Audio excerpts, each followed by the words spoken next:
बिस्मिल्लाहिर्रहमानिर्रहीम। नाज़रीन किराम, अस्सलाम वालेकुम वरहमतुल्लाहि वबरकातुहू। उम्मीद करता हूँ कि आप सभी हज़रात बखैर व आफियत होंगे और मैं अल्लाह से दुआ गो भी हूँ कि अल्लाह ताला आपको बखैर व आफियत रखे। तो देखिए, हम मौजू अहादीस पर मुस्तकिल गुफ्तगू कर रहे हैं और ये इसका नवा पार्ट है। और तो हमने ये सिलसिला शुरू किया हुआ है और इसमें हमने इनामी क्विज भी शुरू की हुई है। तो आज आपके सामने नवा सवाल आ जाएगा और आप उसका जवाब तैयार रखें ताकि 10वीं वीडियो आते ही और 10वां सवाल भी आपके सामने आ जाएगा। फिर आपको सिर्फ 24 घंटे का वक्त मिलेगा।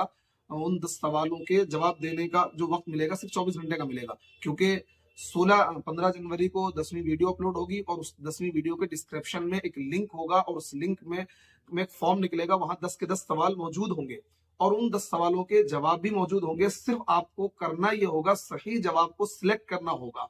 यानी हर सवाल के 4 जवाब होंगे, उन 4 जवाबों में से एक सही होगा, 3 गलत होंगे। अब आपको सही पर टिक करना है, क्लिक करना है, ये काम आपको करना है। तो खैर देखिए, आज जो हम गुफ्तगू करेंगे आपके सामने वो एक हदीस है, अल वलदु सिर्रु अबीही, के बेटा अपने बाप का राजदार हुआ करता है।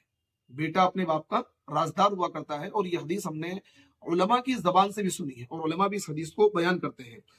तो और ये हदीस, मतलब ये जुमला हदीस रसूल और हदीस नबी के नाम से क्या है, लोगों में मशहूर है, अवाम में भी मशहूर है, उलमा में भी मशहूर है। और मैंने खुद मतलब गालिबन कई सारे खुतबात में इसको मैंने पढ़ा है और खुद मैंने कई सारे उलमा से इसको सुना है।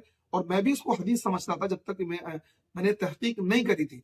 लेकिन जब मैंने इसकी तहकीक करी कि ये हदीस है या नहीं है, तो किसी भी मोतबर किताब के अंदर ये हदीस मौजूद नहीं है। और इस हदीस के बारे में उलमाए मुहद्दिसीन का क्या कहना है वो आपको बताता हूँ। देखिए, सभी इमाम हदीस ने इसके हदीस रसूल होने की तरदीद की है। अल्लामा सखावी, अल्लामा आमिरी ने ये फरमाया, ला अस्ला ला, यानी इसकी कोई असल नहीं है। अल वलदु सिर्रु अबीही, इसकी कोई असल नहीं है।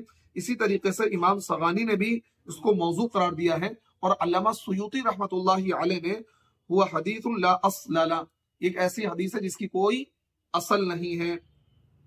देखिए, आज का हमारा सवाल है, वो कौन सा शख्स है कि जिसने अल्लाह के नबी सल्लल्लाहु अलैहि वसल्लम के भेजे हुए कासिद को ज़कात देने से इनकार किया था, टाल मटोल की थी।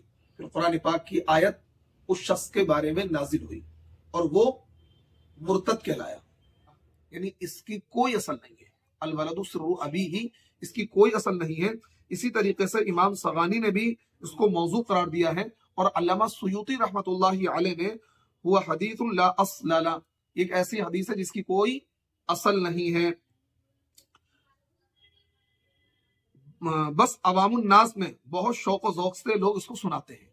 अल्लामा सुयूती लिखते हैं कि ये एक ऐसी हदीस है जिसकी कोई असल नहीं है, लेकिन अवामुन नास में बड़े ही शौक और ज़ौक़ के साथ ये हदीस सुनाई जाती है और इस हदीस को बयान किया जाता है।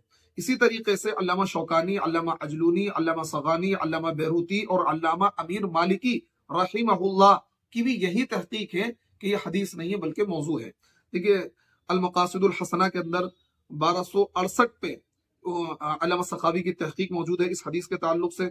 इसी तरीके से अल फवाइदुल मौज़ूआ, ये जो किताब है, इसके सफ़ा नंबर 122 पर इस हदीस की तहकीक मौजूद है और इसको उन्होंने मौजू करार दिया है।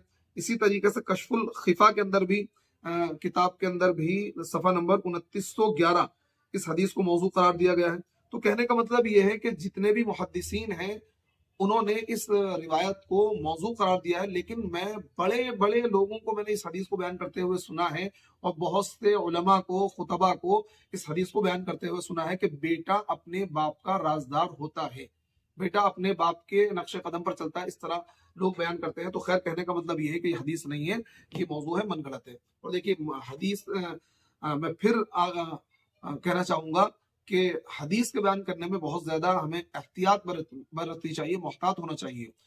सहाबा के बारे में आता है कि वो हदीस के बयान करने में बहुत ज्यादा मोहतात थे। हजरत अब्दुल्लाह इब्न मसऊद रज़ियल्लाहु अन्हु ये कहते थे कि अगर कितमान इल्म पर अल्लाह ताला की तरफ से कोई वईद ना होती, कि इल्म को छुपाने पर जो अल्लाह ताला की तरफ से कुरान में वईदें हैं, अगर वो वईद मेरे पेश नजर ना होती तो मैं कभी कोई हदीस बयान नहीं करता।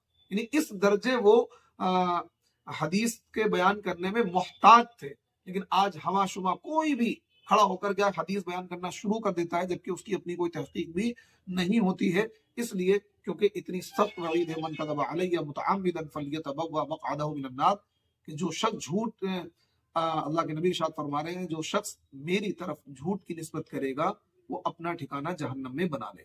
صحیح درجے کی روایت ہے، بخاری شریف کی روایت ہے۔